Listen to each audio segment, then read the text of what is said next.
dapat maging responsable lahat tayo sa pagbibigay ng impormasyon sa ating mga kababayan. Huwag tayong magpadalos-dalos, maging mapanuri mismo tayong lahat.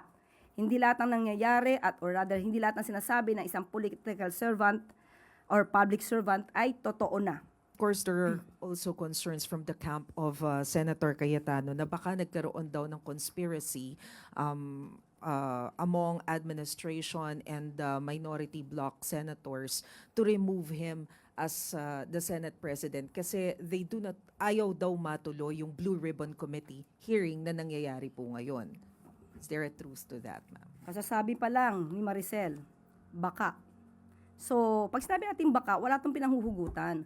Mahirap po kasi na lahat na madidinig natin ngayon ay puro intriga, walang basihan.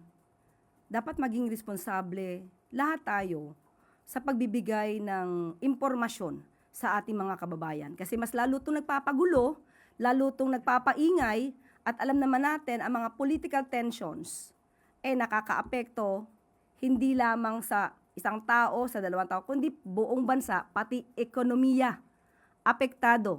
Dahil hindi nagiging maganda ang reputasyon ng Pilipinas sa ibang bansa o sa buong mundo dahil sa nakikitang ingay na ito. So, huwag tayong magpadalos-dalos, maging mapanuri mismo tayong lahat. Hindi lahat ng nangyayari or rather hindi lahat ng sinasabi ng isang political servant or public servant ay totoo na. So, dapat mayroong pinangahawakang resibo at ebidensya.